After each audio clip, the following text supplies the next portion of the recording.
성부와 성자와 성령의 이름으로 아멘. 가정을 위한 기도. 마리아와 요셉에게 순종하시며 가정 생활을 거룩하게 하신 예수님, 저희 가정을 거룩하게 하시고 저희가 성가정을 본받아 주님의 뜻을 따라 살게 하소서.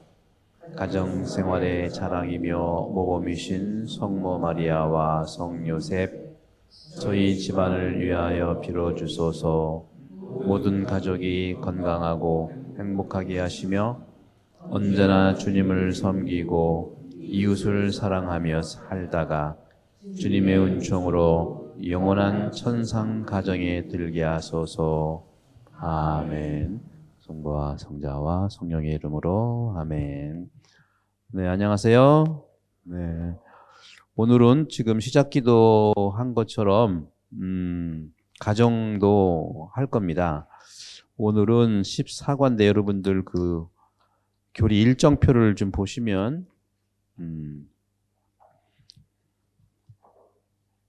14과죠. 지난 시간에 새 사람이 된 우리의 삶, 새로운 삶의 기준들을 말씀드렸고, 오늘 14과 인간 생명의 존엄성, 그리고 그리스도인의 가정생활에 대해서 말씀드리겠습니다. 혹시 여러분 여기서는 잘 모르겠지만 한국에서 지금도 있나 모르겠어요. 제가 옛날에 한국에 있을 때 봤는데 방송 프로그램 중에 얘기해도 되나 모르겠네요. 나는 몸신이다, 그런 말 들어보셨죠? 몸신이다? 그런 프로그램이 이제 건강에 대해서 얘기하는 건데, 그게 참 누가 지었는지 모르지만 참 정확한 우리 그리스도교적인 생명에 대한 표현이에요. 나는 누구냐? 여러분 누굽니까?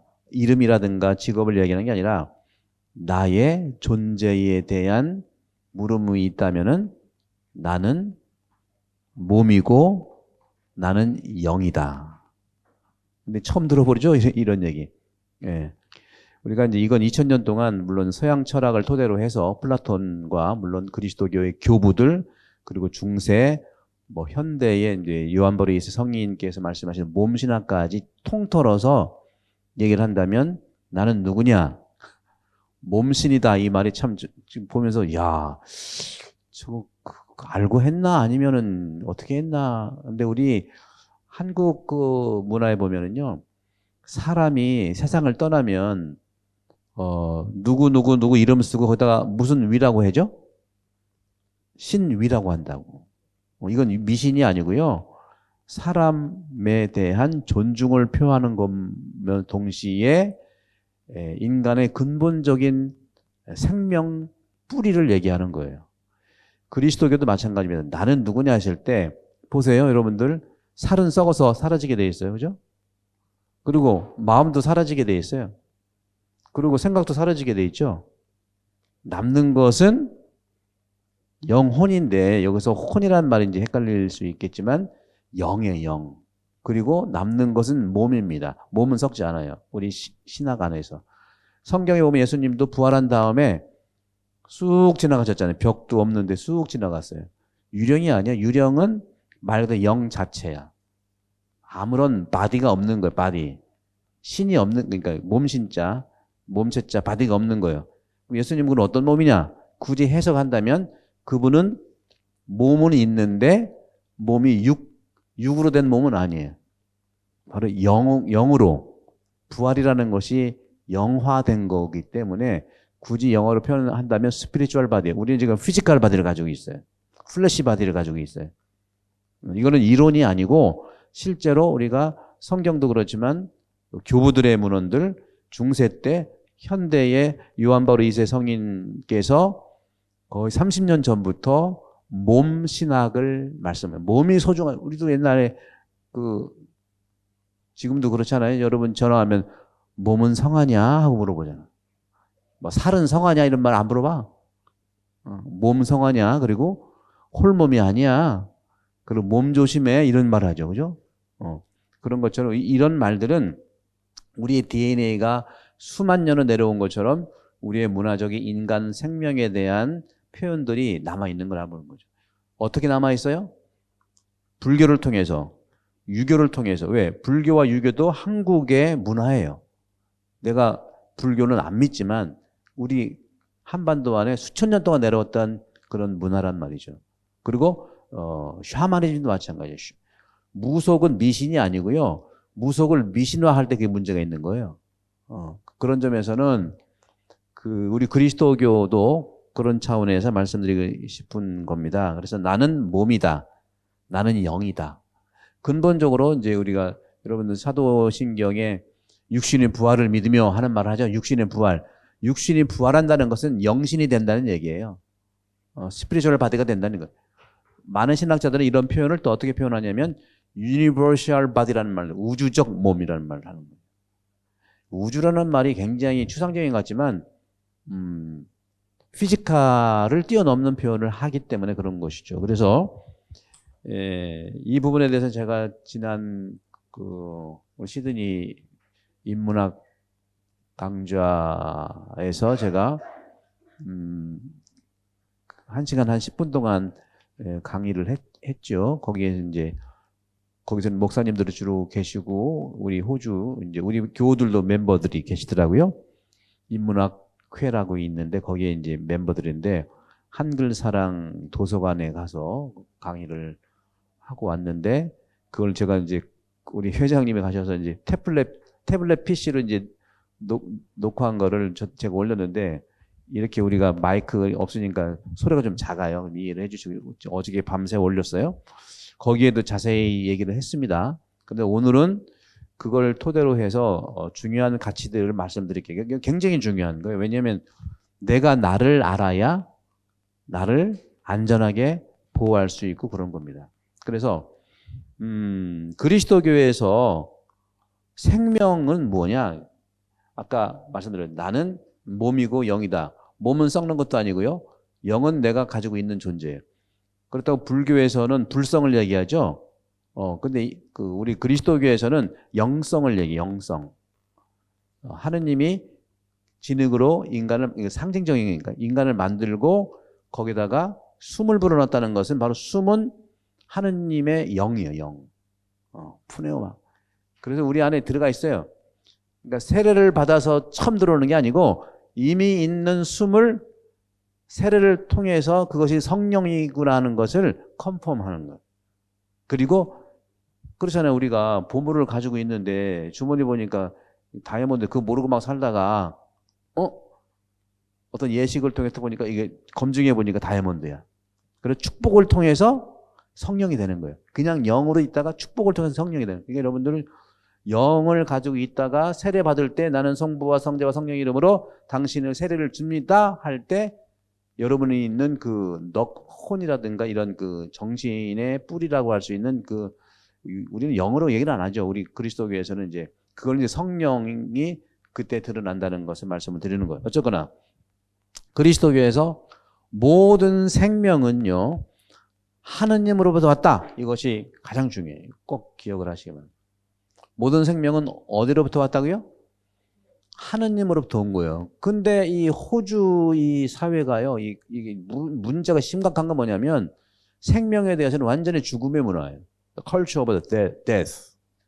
얼마 전에 지난주 목요일인가 그때 물론 낙태법은 그 전에 벌써 발의해가지고 통과시켰고 얼마 전에 안락사, 에우스타나시아, 안락사도 지난 목요일인가 통과시켰어요. 호주는요 이제 낙태도 그건 그 전부터 됐고 이제 안락사도 막 시키시네. 근데 생명을 끊고 종료시키는 것은 우리 인간의 몫이 아니라니까요. 그걸 지금 그렇게 하고 있어요. 심각한 여기는 참 그렇게 아기를 낳는 걸 장려하면서도 낙태하는 걸 막 어디 가서도 할 수 있고 그 다음에 생명을 막 안락사를 시키는 거예요. 무슨 강아지 안락사 같은 경우도 이해가 안 되지만 생명을 그렇게 안락사 시킨다는 건 정말 이거는 문제가 심각한 거거든요. 왜냐하면 돈하고 관계돼서 그래. 돈하고. 안락사 우리 여기는 사회복지제도 잘 되니까 안락사 하고는 얼마 들어. 케어만 얼마. 이 돈하고 맞물릴 수밖에 없는, 그러니까 돈하고 맞물려 산다는 게 아니라 돈하고 맞물릴 수밖에 없는 그런 심각한 그 안락사가 오는 거예요. 제가 말씀드리는 것은 우리 가톨릭에서는요, 생명 존중에 대해서는 수호를 해야 되거든요.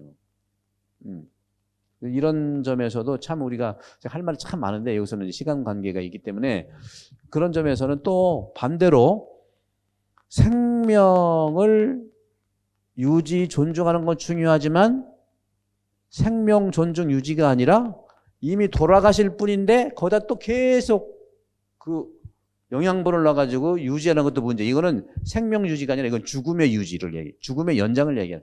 이미 자연스럽게 놓으면 돌아가실 분인데 거기다가 소화 능력도 다 없는데 거기다가 혈관에다가 또 주사 넣고 또 뭐 생명 그 있잖아요. 그 뭐예요? 그 영양제 넣고 해가지고 그거는 생명 연장이 아니고 그건 죽음의 연장인 거예요.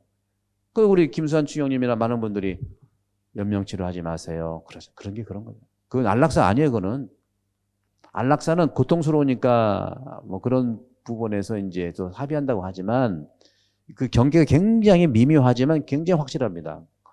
그런 점에서 여러분들 교회를 믿으시고 교회에서 말씀하는 이 낙태나 이 안락사는 정말 심각한 현대의 코로나 이상 사람을 죽이는 그런 법이다.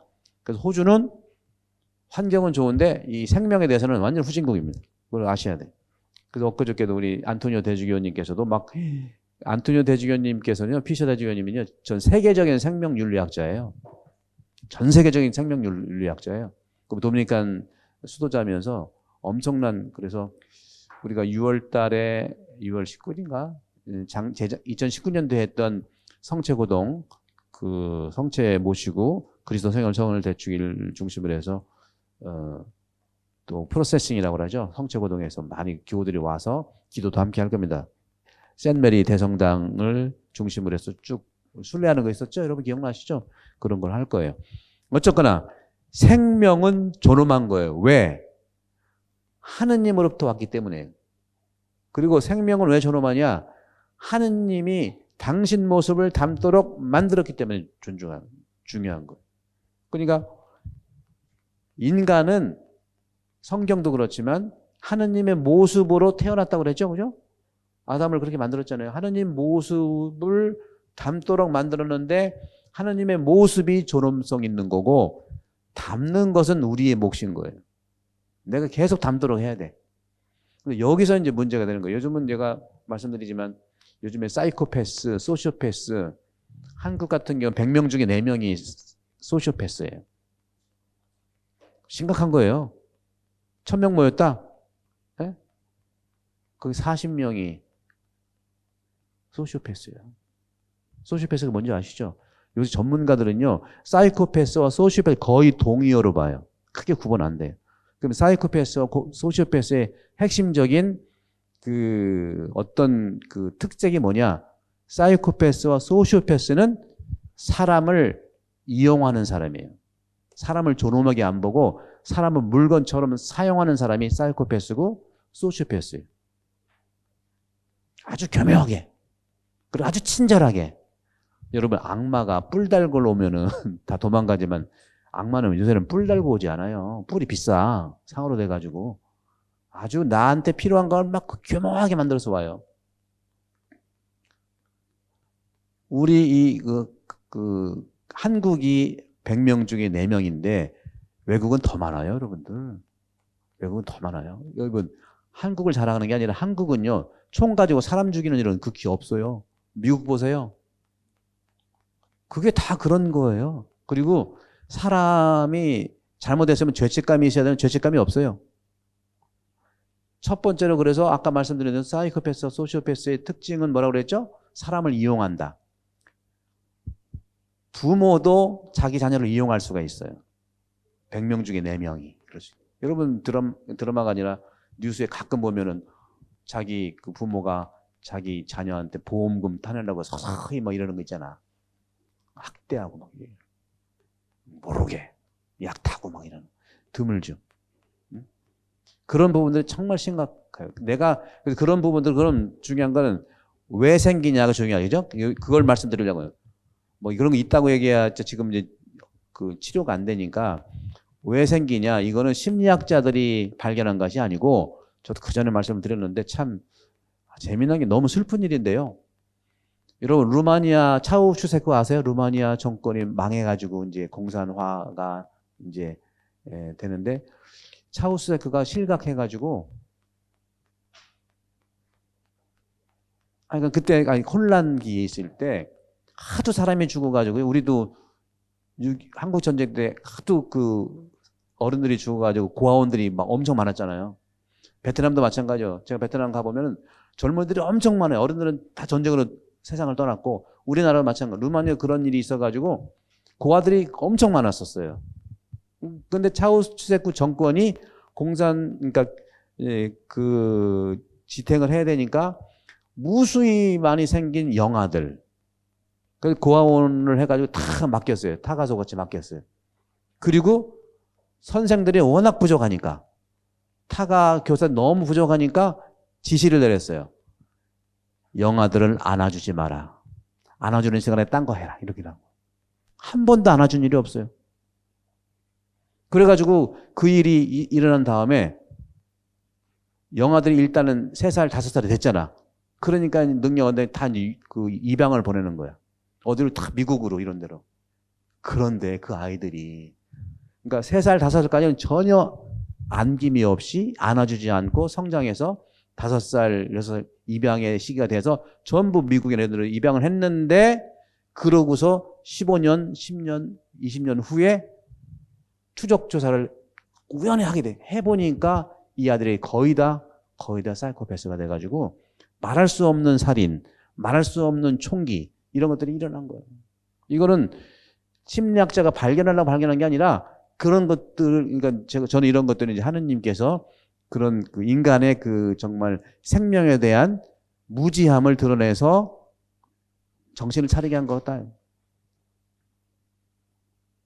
한국은 요즘에 서구화되고 경쟁하면서 사이코패스 생겼지 옛날에는 없었어요, 여러분들. 제가 살 때만 해도 동네에 한두 명 조금 좀 모자란 아이들이 같이 놀았어요. 여러분 모르시겠다. 우리 선생님 그러시죠? 같이 놀았어요. 그게 뭐 조건 평가하는 게 아니라 같이 놀았어요. 그리고 여러분들 그 약간 그 정신지체 부모들이 있는 자녀들이 문제가 될 것 같죠? 전혀 그렇지 않아요. 오히려 정신지체 하에 있는 자녀들이 더욱더 사랑을 많이 받아가지고 더 건강하게 커요. 이건 제가 말씀드린 건 완전히 이건 통계 얘기하는 거예요. 빅데이터 얘기하는 거예요. 그냥 개인적인 그런 거 얘기하는 거 아닙니다. 한국이 다른 나라에 비해서 왜 그렇게 건강한 사람들로 많이 채워졌고 요즘에 이제 경쟁력 때문에 또 요즘에 이제 그런 그 서구의 그런 그 물질적인 그런 것 때문에 100명에 4명 정도 소시오패스가 나타난다. 4% 드러나느냐? 우리나라의 장점은 뭐냐면 아기가 태어나자마자 너무 안아줘. 그게 너무 좋은 거예요.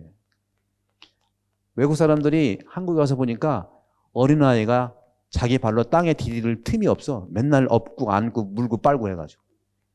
그게 사이코패스, 소시오패스를 예방하는 최고의 사랑인 거예요. 인간은 그런 겁니다. 인간은 받은 만큼 자기가 살아가게 되어 있어요. 사이코패스, 소시오패스 태어나면서부터 3살, 5살까지 안김이 없는 사람들. 이걸 보세요. 뭐 저 서구 문화를 비판할 마음은 없지만 그 사람들은 태어나서 자기 따로 재워. 그러니까 이건 냉랭한 거예요. 우리는 맨날 같이 재워. 할머니가 와도 자, 아빠가 함께 자는 거, 뭐 이거. 뭐 우리는 저는 신학생 때 남자들만 있으니까 남자들이 같이 자니까 또 개인 줄 알아 또. 자기들 눈으로 보는 거야, 다. 안 그래요. 서구화 되면서 이게 뭐 게이다, 뭐다, 이렇게 막, 왜? 생명 존중은 하느님은 사랑이신데 그 사랑에 대한 충분한 사랑을 받은 우리 자녀도 부모로부터 받는 거예요. 부모로부터 맨날 뽀뽀하고 안기고 한 그런 부분들 아이는 절대로 이런 사이코패스, 소시오패스 될 수가 없어요. 아까 말씀드렸던 그런 미국의 차우슈세쿠 정권 하에서 영아들이 안김을 못 받고 3, 4년, 5년 살다가 그 입양 가가지고 생긴 그런 모든 현상들을 증명해 준다는 거죠. 뭐 이 자리는 뭐 그걸 뭐 밝히는 자리가 아니기 때문에 물론 여기는 뭐 섹슈얼 어뷰스도 있고 육아 있지만 한국도 뭐 없지 있겠죠. 있지만 이처럼 이런 우리 옛날에 그러면 안 돼. 요즘엔 그러잖아요. 할아버지가 손주 아니면 손주는 괜찮다 모르겠지만 어우 이쁘다 하고서 뭐 꼬마들 막 거시기 만지면 그건 어뷰스야. 그죠? 그건 문화가 전혀 달라요. 우리는 업어 키우잖아. 여기는 없는 거 없어요. 기껏해 앉든지 아니면 유모차가 끌든지. 그래서 그걸 내가 잘했다는 것이 아니라 이만큼 우리는 관계의 문화다. 생명에 대해서는 정말로 우리가 한국 사람들은 정말로 사랑의 문화예요. 여기는 계속 죽이는 것도 그렇잖아요. 낙태다 뭐다 죽음의 문화, 생명의 문화가 아니에요. 그래서 그런 점에서 가족 계획이라는 것도 굉장히 중요하고 그렇지만 이 생명과 존엄성이기 때문에 경시하면 안 돼요. 생명을 경시하면 안 돼요. 생명 경시를 하지 않는 가장 첫 번째가 자기 자녀를 안아주는 거예요. 유모차만 평생 태우고 가봐요. 인간성 아주 이상하게 됩니다. 너무 힘들지. 그러니까 엄마가 너무 힘들어. 힘든 만큼 그게 우리를 자녀를 키우는 거예요. 한국 사람들은 그 함께 자고 함께 또 안아주고 또 업어 키우고 뭐 요즘에 드라마 그 나의 해방일지 거기에서도 아주 그 신학적인 부분이 토대가 되어 있고요. 그리고 사랑에 대한 깊은 그런 걸 토대를 가지고 있어요. 뭐 그러더라고요. 막 얘기하니까 아기에 대해서도 얘기하는 나는 업을 거야 그러더라고. 이거 딱 맞는 거. 업으면요 100% 아이들은 삐뚤어 나가지 않아요. 사랑받은 사람은 그렇게 되지가 않아요. 제가 언제 말씀드렸나요? 이번에 그 청주에 새 교구장에 오셨는데 그분은 동네에서 동네 그 어머니들이 다 업어 키웠어. 업으면 엄마나 누구나 똑같아요. 업어 다 엄마야. 그러니까 우리는 뭐예요? 식당에 가도 그냥 아무 관계 없는데 이모로 해 이모. 고모. 어쨌거나 그런 점에서 이 그 생명 존중에 대한 말씀. 그래서 생명은요 하나님의 선물이다. 그래서 나는 영이고 나는 몸이라고 말씀. 그리고 생명은 사랑의 표지예요. 그리고 이 그 인간 생명이 가장 존귀한 겁니다. 어느 것보다 존귀해요. 생명을 위해서. 그래서 여러분들이 일하는 거 좋으시고 다 하는데 생명을 위해서 우리 자녀와 나의 생명을 위해서 일하신다는 그런 차원에서 보시면 되겠고 그런 점에서 하느님의 모상을 따라서 창조됨으로써 인간이 하느님을 닮을 수 있다는 것은 하느님 모습을 닮을 수 있다는 것은 네 가지에서 그렇습니다. 이걸 한번 너무 중요해서 써볼게요. 굉장히 중요한 거라.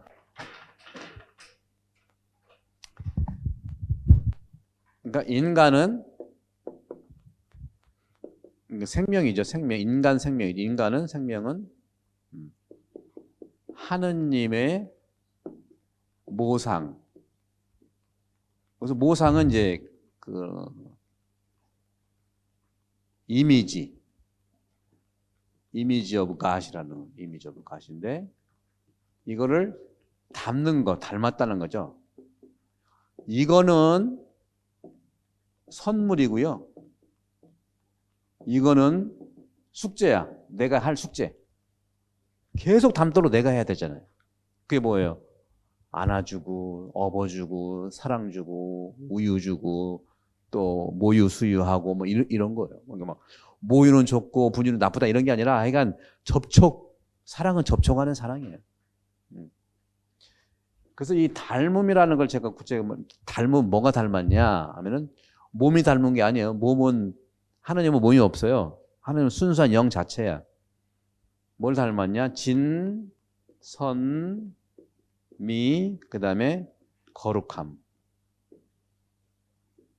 성성이죠. 산티타스라고 거룩함, 성성. 진선미. 진은 진리를 얘기해요. 진리. 진리는 인간이 어떻게 알아듣냐? 바로 이성으로 알아듣게 돼 있어요. 그러니까 이성은 궁극적 뿌리로 보면 하느님의 닮음에서 오는 거예요. 그러니까 여러분, 하느님 생각으로 우리가 살아간다는 게 굉장히 중요한 거예요. 어떤 그 나쁜 생각이 아니라 하느님 생각으로 이성. 진선미인데, 이 선이라고 하는 거, 미라고 하는 거 있죠? 선이라고 하는 것은, 이것은 우리가, 미라고 하는 이 아름다움이라는 것은 감정에서 오는 거죠. 선이라고 하는 것은 구체적인 행동.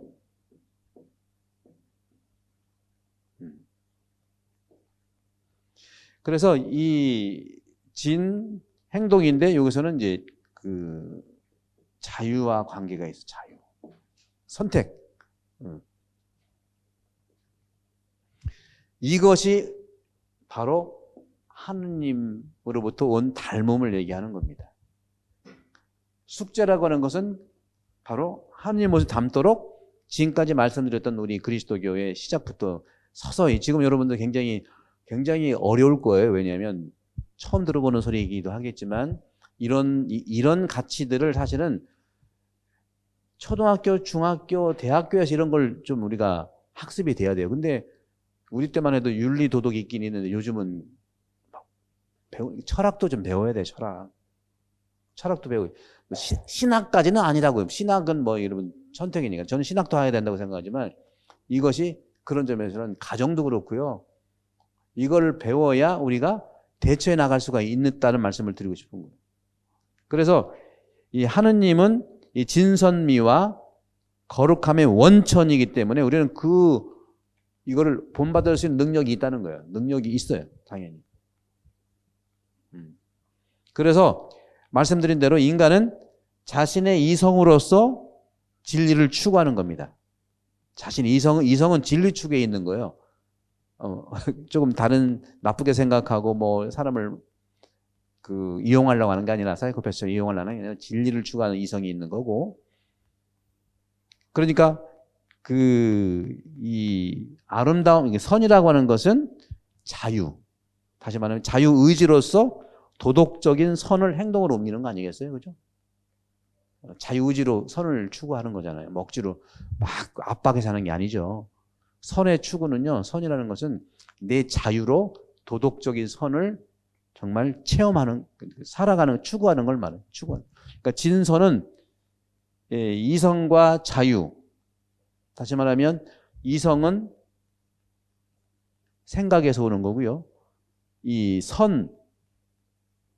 행동할 수밖에 없는 도덕적인 이 행동은 자유로부터 오는 거예요. 그러니까 진은 지성적인 차원에서, 선은 감성적인 차원에서, 마음에서부터 올라오는 걸 얘기하는 마음에. 그러니까 마음이 따뜻한 사람은요, 선을 추구할 수 있어요. 어떻게? 엄마 아빠로부터 많이 안김을 받은 사람은 그렇게 살게 되어 있어요. 왜? 하느님 모습 닮았기 때문에. 이건 굉장히 제가 중요한 부분을 말씀드리는 거예요. 근데 여러분 다 하고 있어서 그렇게. 근데 그거를 내가 자세히 보는 거죠. 여러분 자동차 그 엔진 다 모르고 타잖아요. 근데 그동안은 모르고 다 했는데 이제는 알아서 요즘에는 자녀들한테 사람들이 설명을 해줘야 돼요. 왜? 자동차가 아니라 사람이기 때문에 그래. 사람이기 때문에. 자동차는 내가 소유하면 되면 사람은 소유하는 존재가 아니라 내 안에 있는 걸 발견하도록 설명을 해줘야 된다는 거죠. 사람은 설명해줘야 돼요. 함부로 하면은 차우추세크처럼 기계적인 인간이 돼가지고 사람을 죽여. 그게 인류의 그런 경험들, 굉장히 심각한 경험들이라는 말이죠. 그래서 진은 지성을 통해서, 선은 심성, 마음을 통해서, 미는 자기들 가지고 있는 감성의 아름다움을 체험하는 거죠. 미는요, 음악을 많이 체험해 보세요. 또 아름다운 미술을 많이 체험해 보세요. 미는 생겨요. 미는 감성으로부터 오는 거예요. 저도 어저께 우리 사모견 몇 분하고 우리 교우들 스트라스빌리에서 하는 그림 전시회 다녀왔는데, 저는 그림 전시회 음악 참 좋아해요. 왜냐하면 가면 아름다움을 느끼거든요. 많이 보고 느끼고 추구해야 돼요. 우리는 기계가 아니에요. 그래도 한국은 왜 지금 이렇게 성장하고, 앞으로는 더욱더 이 진선미만 성장하면 돼요. 경제적인 것은 열심히 하는 것은 우리의 그 능력이고 힘이지만 앞으로는 정말로 종교도 그렇고요. 특히 이 진선미에 대한 것이 문학이라든가 예술, 음악, 또 미술, 스포츠는 너무 잘하니까, 그죠? 예. 이런 부분들이 정말 어우러질 때 인간이 하느님, 거룩하신 하느님을 본받은 영적 인간으로 거듭나는 거고 자신을 하느님과 닮은 인간으로서 성취시킬 수 있다. 이게 다 하느님 닮은 모습에서 드러나는 거죠. 따라서 인간 생명이 중요합니다. 아주 중요하고 그렇기 때문에 인간은 유일회적인 존재입니다. 인간은 나는 전 세계 나 유일한 존엄한 존재라는 유일회적인 존재가 여러분 하나하나예요. 또 나는 역사 안에서 하나밖에 없는 소중한 존재라는 걸. 그래서 함부로 하면 안 돼, 사람은. 사이코패스나 소시오패스는 이용하는 자라고 그랬잖아요. 그 어떻게? 아주 감동적으로 이용하는 사람들이 사이코패스와 소시오패스. 그러니까 100명 중에 4명이니까 잘 방어하세요. 따라서 인간은 자기 생명을 유지해서 하느님이 부여한 이 존재성을 드러내고 그 존재를 주신 하느님의 뜻이 그 뜻을 이행하고 소명받은 존재라는 것을 우리가 알게 되는 것입니다. 그런 점에서 우리는 그렇지만 우리 이제 인간 생명은 육체적으로는 유한성을 가지고 있죠. 다 생명이 마감이 되죠. 종료되는 게 있어요. 그래서 유한성을 가지기 때문에 생명이 유지되는 동안 하느님의 뜻을 수행하고 자신의 성취를 위해서 노력할 생명의 의무가 있다는 거죠. 그걸 우리는 잘 해왔고요. 따라서 인간은 우리가 살아가는 이 시간 속에서 하느님의 뜻을 따르고 나 자신과 바로 옆에 위에 뒤에 있는 이웃들 그리고 나와 이웃들이 함께 살고 있는 이 세상을 위해서 이루는 결실들을 가지고 산다는 거죠. 여러분 하루하루 열심히 사는 게 그 결실을 맺는 거예요. 사랑의 결실을 맺는 거예요. 또 결실도 받지만 심판도 받게 되어 있어요. 잘못할 경우에는 심판을 받죠. 그러나 그 심판이 나를 망하게 하는 게 아니고 나를 살리는 부분이다. 그리고 우리 신앙인들은 죽음 후에도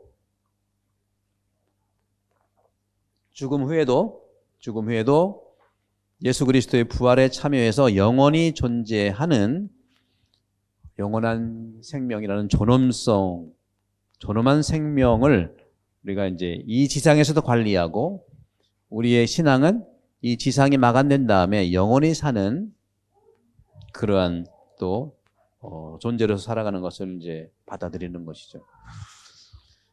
자, 요 정도 이제 제가 말씀드리는 말씀드렸던 인간의 그 생명의 존엄성을 말씀드렸고, 이제는 이제 오늘 또 두 번째 주제, 아까 가정에 대한 말씀드렸죠? 이 그리스도의 가정 생활에 대해서 가정. 여러분도 가정을 가지고 계신 것처럼. 그럼 가정은 뭐냐? 가정이라고 하는 것은 인간 생활의 중심이에요. 참 안타까운 것은 우리나라가 한국도 여기는 좀 약간 달라요. 여기는 그 가족들이 많은데 한국은 불과 한 50년 전만 해도 전 세계에서 전 세계에서 가정이 가장 모범이 되는 가정이 어디냐 찾아봤더니 한국이었어요. 그렇죠. 할머니 할아버지 살고 같이 이제 공동체를 이루면서 사니까. 근데 한 10여 년 전부터 다시 조사해봤어요. 가장 닮지 말아야 되는 가정이 어디냐 했더니 또 한국이야 또. 참 이게 우리나라는 롤러코스터야. 올라갔다가 떨어졌다가. 그래서 이제는 여러분들은 여기는 좀 그래도 그 같은 가족을 서로 이루는 것이 이제 또 이혼 증가율이 어마어마하게 많은 것도 이거는 인재예요. 인재. 이런 부분들의 사랑이 결핍됐기 때문에 사랑의 결핍과 또 가정을 이루고 사랑을, 인간의 존엄성을 느끼는 걸 배워야 된다는 거죠. 안 배우니까 행동하는 대로 배우게 되는 거예요. 이거를 정말 가정과 생명과 사랑을 배우면 배운 대로 할 수 있을 텐데 안 배우니까 그냥 살아가는 대로 그냥 배우게 돼 있어요. 참 안타까운 거예요. 그래서 이번 시간만이라도 가정생활이 어떻게 우리가 좀 유지되고 살아가느냐는 말씀드리고, 가정은 인간생활의 중심이고요. 당연하지 가족들의 우애와 단란함, 그것이 바로 행복과 즐거움의 원천이라는 거죠. 당연하죠. 그죠? 행복과 즐거움의 원천이다. 두 번째로는 인간의 가장 기본적인 삶의 의식, 삶의 예절을 배우는 장소가 가정이에요. 잘하잖아요. 물론 그 배운다고 그래가지고 옛날에 이제 평소에 배우면 좋은데 유교적인 관점들이 좀 약간은 지나쳐가지고 밥 먹을 때 말도 하지 마라 뭐 그런 거 얘기하는 거 아니에요. 그리스도가 얘기하는 것은 기본적인 예절을 배우는 것이지 뭐 성차별이라든가 뭐 이런 걸 얘기하는 게 아니다. 바로 이 가정은 육신과 정신의 생명이 양육되는 장소죠. 밥만 먹이는 게 아니고요. 밥을 먹이는 어머니의 그런 밥하는 모습과 또 이렇게 어깨 두드려주고 같이 안아주고 3살부터 5살까지, 여러분 기본적으로 3살까지 최소한 안아줘야 되고요. 5살까지 연장이 돼야 되고 5살 이후는 괜찮아. 아까 얘기했죠. 차우추세가 영아들 안아주지 말라고 그랬잖아요. 왜? 워낙 그 고아들이 많고 선생은 부족하니까 다 해야 되니까 안아주지 말라고 하는 거예요. 그게 이제 그런 일이 벌어져. 저렇게 대화하잖아요. 우리 꼬마가. 저게 언어예요, 언어. 안아주세요 하는 거야. 우리도 다 안김을 당해가지고 이렇게 훌륭한 성인으로 성장하는 거거든요. 굉장히 중요한 것은 초기가 중요하다는 말씀드려요. 초기. 엄마 뱃속과 3살 전까지가 굉장히 중요해요. 이때는 놓치지 마세요. 아무리 좀 힘들어도 이때를 놓치지 마세요. 그런 점에서 우리 유교적인 관점에서 이 가정을 보시면요, 유교는 기본적으로 이제 수신, 제가 치국 평천하에서 수신, 내 몸부터 이제 바로 세우자는, 그래서 개인 중심으로 유교가 시작은 했어요. 개인 중심으로.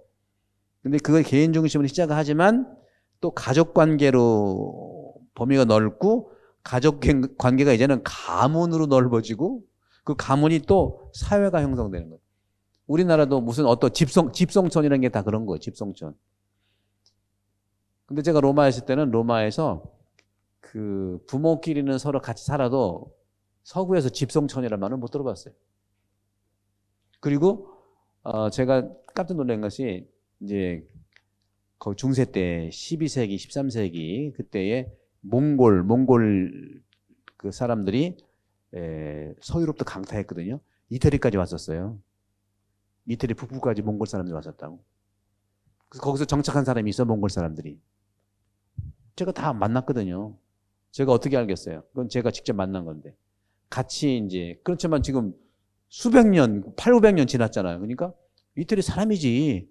근데 내가 한국에서 왔다니 같이 이제 저랑 그 예루살렘 순례를 가기, 천주교 신자가 됐고, 그 부분이 베로나에 사는 분이, 베로나에 사는 사람인데, 베로나 아시죠? 베로나가 로미오 줄리엣 있던 그런 그 오페라도 거기서 하는데, 한참 예루살렘 순례를 하고서 이제 대화할 기회가 많잖아요. 그러니까 그분이 나한테, 신부님, 저도 신부님하고 같은 혈족입니다. 그런 거예요. 무슨 소리요? 이태리 사람인데 저를 자세히 보세요. 그러는 거예요. 이태리 사람인데요, 800~900년 지냈으니까 외형은 완전 이태리 사람이지. 자세히 보세요. 2가지가 다를 거예요. 뭐요? 그분이 광대뼈가 나왔더라고. 제가 이 나온 것이 몽골리안의 그 표시입니다. 하는 거예요. 그래요? 그리고 또 한 가지. 우리는요, 지금까지요, 돈 벌면은요, 전부 다 부인한테 줍니다.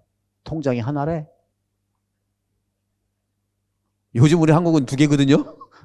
3개일지도 몰라? 바깥 사람 안 사람하잖아요. 아직도 그 집성촌에 이러면서 살더라고. 나 깜짝 놀랐어요. 그래서 제가 벌써 이게 거의 96년도, 95년도 얘기니까 거의 30년 전 가까이 되는데 그런 걸 그냥 소설을 써보려고 했는데 시간이 없어서 못 썼어. 임진왜란 때 해서 갔던 사람이 지금 그 나폴리 근처에 사는 사람이 있고요. 제가 어떻게 하겠어요? 제가 한국 사람이 신부라니까 와서 뭐 얘기를 하지. 이게 이제 한두 경우에 그 경험이지만 얼마나 가족 관계를 얘기하냐. 가족 관계. 그래서 이런 부분들에서 우리 유교는요, 기본적으로 가정생활의 기본이 유교는 세 가지예요. 뭐냐? 효제자. 효는 효도하는 거예요. 쟤는 형제끼리 우애가 있어야 돼. 자는 형제든 효도든 간에 자비로워야 돼. 이 세 가지. 유교에서 얘기하는 게 다 이게 성경하고 똑같이 나와요. 이거 정리해 주니까 효제자. 효심이 있어야 되고, 그다음에 우애가, 형제의 우애가 있어야 되고, 자비로워야 된다. 그런 거죠. 이것이 가족 규범의 바탕이에요. 모든 행실의 규범이 바로 효제자다. 유교가 계속 해왔던 것. 이게 예수님이 얼마나 아버지 하느님한테 효심이 지극했어요. 그죠? 아버지가 말씀하시는 것이 아니면 나는 얘기하지 않는다. 그죠? 아버지의 뜻대로 내가 했다. 우리 그리스도교가 완전히 이거 효성의 종교예요. 아버지의 뜻대로 하겠다는 거 아니에요. 제 형제, 예수님이 그랬잖아요. 난 더 이상 여러분 종으로 부르지 않겠다. 어떻게 친구로 부르겠다. 그렇죠? 그 다음에 자비로움, 사랑. 전부 다 내어주는 사랑을 했잖아요.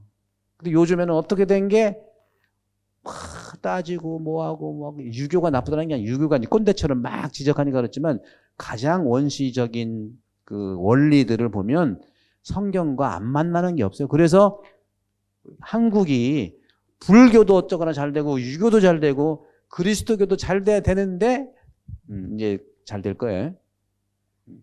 감사해야 돼. 그래서 우리 민족은요, 종교의 힘이 아니면 이렇게 성장할 수가 없어요. 왜? 인간에 대한 생명을 얘기하기 때문에 그래요. 불교도 마찬가지예요. 불교도 성실한 불자는요, 부모에게 효도하러 가르치는 거죠. 당연히. 고전 풍습도 마찬가지. 고전 풍습도 우리나라에는 부부의 도리라든가 효도, 우애, 권선징악 보세요. 뭐 심청전이라든가 무슨 뭐 콩지 파치전 뭐 다 우애에 대한, 가족에 대한 그걸 얘기하는 거야. 가족. 심청에도 아버지 눈 뚫려고 임당소에 들어갔지. 장원홍정론도 그런 거고 콩지 파치도 그런 거 아니겠어요? 이렇게 불교에서 얘기하는 건 제가 말씀드린 건 그럼에도 불구하고 차이는 있어요. 그리스도교의 세계는 그 가족관계의 인간, 불교에서 얘기하는 그 가족관계의 인간, 불교의 인간관은요, 인간을 인간의 위치에 놓고 근본적으로 인간을 규명해 가는 게 불교예요. 천주교처럼 이렇게 계시 종교가 아니기 때문에 내가 찾아가야 돼. 그러니까 불경의 경전이라든가 논서들이 순수한 인간 탐구의 문헌들이에요. 그래서 그러니까 기본적으로 뭐냐면 불교에서 인간에 대해 보는 거는 천주교랑 비슷한 부분이 있는 게 뭐냐면 불교에서는 인간은 근본적으로 불안하다고 보는 거예요. 불안하다. 그러니까 불안전하다는 게 아니라 인간은 불안하다고 시작하는 거예요. 불안한 거예요. 불안한 존재로 보는 것이 사실 이건 모든 종교의 사실은 그 공통적인 의견이에요. 모든 종교가 인간이 좀 불안하다고 하면서 스스로, 그러니까 불교는 스스로 채워야 되고 천주교는 하느님 사랑으로 채워지니까 받아들이면 되는 거예요. 그래서 인간은 모든 종교가 동의하는 게 모두 불안한 존재이기 때문에 극복 방안이 철저하게 불교는 인간 자체에서 찾는 게 불교고요. 천주교와 그리스도교는 하느님의 사랑이 이미 보여졌기 때문에 그걸 믿으면 되는 거예요. 믿고 진선미로 행위하면 되는 거예요. 선불제냐 후불제의 차이야. 방법의 차이. 따라서 불교는 자신의 수행을 통해서 자력으로 이런 무명을 전멸시키고 해탈할 수 있다고 하는 겁니다. 근데 우리 천주교에서는 일단 로드맵이 딱 있어요. 물론 너무 많아가지고 성경도 얼마나 두꺼워요. 여러분들 이 두꺼운 책 읽어보시면 알지만 특히 이 책이 언제 효과가 있었어요? 이 책이 잠 안 올 때 읽으면 금방 잠 오잖아. 효과가 있잖아. 수면제니까 여러분들. 그러나 여러분이 우리 사회 뭐 서구가 우리 한국 비교하는 게 아니라 기본적으로 인간에 대한 이해의 학문이 더 필요합니다. 이 교리는요, 딴 게 아니에요. 하느님을 믿기 위해서 우리 인간이 어떻게 믿어왔냐를 역사적으로 있는 그대로 성경과 역사를 보는 거지, 이게 무슨 엄청나게 여러분들은 압박 주려고 하는 게 아니에요. 결국은 나에 대한 부분들이기 때문에. 그리고 지금 제가 한 번 강의해도 여러분 다 알아듣는 게 아니잖아요. 그건 여러분 끊임없이 이 책도 있고 유튜브도 있으니까 계속 여러분들이 하나씩 하나씩 이렇게 집밥으로 성장하듯이 그렇게 해나가는 것이 이 교회다운 교회가 되고, 또 말씀도 마찬가지예요. 말씀도. 여러분 이번에 마르코 복음 쓸 때 상당히 좀 힘든 부분도 있었을 거예요. 알지도 못하고 막 써야 되니까. 그러나 쓸 때 한국 사람의 심성을 가지고, 지성을 가지고 어느 정도 이해를 가. 어느 정도는 가. 근데 정확하게 알기 위해서는 또 이제 여러분 세례 받은 다음에 그룹 성경도 있어요. 우리 뭐 제가 지금 마르코 복음 작년에 해드렸고, 지금 요한 복음 곧 할 거고, 루카 복음 그거는 어떤 일이 아니라 보다도 하느님이 나에게 주신 생명을 나를 통해서도 발견하고, 내가 발견된 생명을 사랑을 통해서 우리 공동체가 성장하자는 거거든요. 그런 집밥처럼 하는 것이 중요하다는 말씀을 드리고 싶은 거죠. 그래서 그리스도교에서 가정은 뭐냐, 이제 가정에 대한 부분은 이제 말씀을 좀 드리고, 그리스도 가정은 첫 번째는, 그리스도 가정은 아까도 말씀드린 대로 하느님이 내려주시는 행복과 축복의 장소예요. 행복과 축복의 장소다. 두 번째는 남녀가 만나 가정을 형성하는 것이죠. 남녀가 만나 가정을 형성하는 것인데, 바로 그렇게 가정을 형성한다는 것은 하느님의 뜻이고 선물이라는 것이고, 그런 점에서 부부는 뭐냐? 부부는 하느님의 사랑을 반영하는 성사적 존재로 승화한다. 성사라는 건 여러분 지난 말씀드렸죠? 성사는 뭐라고 그랬죠? 여러분 이제 세례성사 받을 텐데, 성사는 안 보이는 하느님의 사랑을, 하느님의 은총을 보이도록 하는 가시적인 표제라고 했잖아요. 보이는 표제라고 했잖아요. 마찬가지 여러분 부부의 사랑이요, 우리 자녀한테는요, 하느님의 안 보이는 사랑을 드러내는 부부의 사랑이 자녀한테는 성사적인 그러한 존재로서 드러나는 거예요. 그러니까 어린이가 가장 자녀가 힘들 때 언제예요? 부부가 싸울 때 힘들다고 그러잖아요. 사랑이 아니라 아픔을 경험하게 되니까. 그래도 3살, 5살까지 많이 안아주면 싸워도 이겨낼 능력이 있어. 근데 그렇게 하지도 않고 하면은 다 그렇게 됩니다. 세 번째, 가정의 주인공은 누굴까요? 가정의 주인공은 누구예요? 여러분들. 가정의 주인공은 누굴까요? 가정의 주인공. 이 대목은 한번 제가 좀 묻고 싶어요. 여러분, 저는 가정을 물론 나도 가정 속에 태어난 가정은 있었지만, 저는 지금 가정은, 여러분 같은 가정은 없잖아, 내가. 가정의 주인공은 누구죠? 가정의 주인공은 누구? 한 사람만 얘기해봐, 한 사람. 구성원이란 말은 틀린 건 아닌데 맞지는 않아요. 그래서 우리가 잘못 생각할 수 있어요. 엄청난 착각이에요, 그게. 구성원이 가정의, 말씀드린 건 가정의 주인공이라고 했어요. 가정의 주인공은 누구냐? 그 말은 틀린 건 아닌데 정답은 아니에요. 여기서부터 문제가 심각할 수도 있어요. 그럼 가정의 주인공은 누구죠? 엄마 50점. 가정의 주인공 부부 100점. 결코 여러분 이거 잃어버리지 마세요. 가정의 주인공은 부부예요. 여러분들 자녀 잘 키워야 되고 사랑을 줘야 되지만 떠날 사람이야. 평생 같이 할 사람은 누구야? 부부예요. 평생. 그러니까 예를 들어서 편을 들어도 평생 같이 있을 사람 편을 들어야지. 이거는 기본이거든요. 여기서부터 사단이 발정돼가지고 근데 이 부부 관계가 주인공 역할을 남편이 다 한다든가 부인이 다 하면은 그 상대방은요, 누구랑 또 만나게 되어 있어. 자녀를 남편으로 생각하고 자녀를 부인으로 생각해서 이건 정말 문제가 심각하게 돼. 그래서 정확하게 해야 돼. 대화도 그래서 부부가 할 짓 많이 해야 되고요. 근데 현실적으로 저도 많이 이렇게 이제 상담하다 보면은 참 이게 참 어렵더라고. 어려운 사람끼리 만났어. 몸은 좋아해서 만났는데. 이게 이제, 그래서 제가 하는 말이 결혼을 준비해야지. 결혼식만 준비했냐. 그건 무슨 말인지 못 알아들어요. 그런 점에서 정말 심각하게 우리가 이제 부부 중심의 신앙생활, 부부 중심 신앙생활, 이 부분을 제가 강조드리고 싶어요. 그래서 웬만하면 같이 성당 다니는 게 중요하고요. 딴 뜻이 아니에요. 뭐 종교를 얘기하는 게 아니고.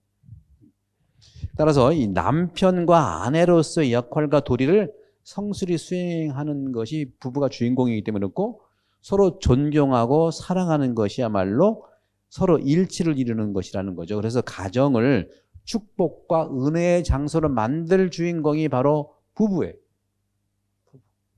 근데 옛날에는 한 60 정도만 되면 이제 평균 연령이 돼가지고 하느님께 갔는데, 요즘에는 재수 없으면, 요새 50대 초반 40대 말은 재수 없으면 140년 산대. 이게 빅데이터에 나온 거예요, 이게. 그러니까 내년 60이면 140이면은 더 살잖아. 80까지. 계획을 세워라 이거예요. 그래서 여러분 자녀들, 또 여러분들 또 이렇게 결혼할 때 100년 해로라는 말이 그래서 나온, 옛날에는 100년 해로라는 말은 100년 해로할 수 있도록 계획을 세워라. 그러려면 뭘 준비를 해야 되겠습니까? 그죠? 결혼 준비를 해야 될 거 아닙니까? 하느님이 머무는 곳으로 만들어야 된다 그거예요. 하느님 머무는 곳으로. 따라서 이 자녀라고 하는 것도 하느님 사랑의 결실이라는 거죠. 그죠? 부부 사랑의 결실. 따라서 사랑하고 하느님의 뜻대로 우리가 이제 교육을 해야 되는 건 그런 부분이에요. 뭐 아전인수로 막 교인 늘리려고 하는 게 아니에요. 우리 교황님도 그랬고요. 숫자에 우리는 정말 그 유혹에 벗어나야 돼요. 근데 이제 보이는 게 숫자니까 이제 보이긴 하지만, 숫자의 유혹에 벗어날 때 참으로 하느님을 섬기는 공간이 될 수 있다. 물론 자녀들도요, 부모 공경, 효성스러운 마음, 그로부터 부모님 은혜의 보답을 당연히 하죠. 근데 내리 사랑이기 때문에 사랑을 주면 또 주게 돼 있죠. 그 다음에 이 가정은 하느님께 받은 그런 사랑, 믿음을 그대로 또 선물로 지켜내야 되지 않냐 하는 거죠. 그래서 오늘 그 가정을 위한 기도에 나오는 것처럼 예수, 마리아, 요셉이 이룬 성가정의 모범을 따라서 효성과 사랑과 신앙심. 그죠? 아까 유교도 뭐라고 했어요? 효제자. 효심과 친구로서의 우애와 형제로서의 우애와 그다음에 사랑이라 했죠. 똑같아요. 효성과 사랑과 신앙심.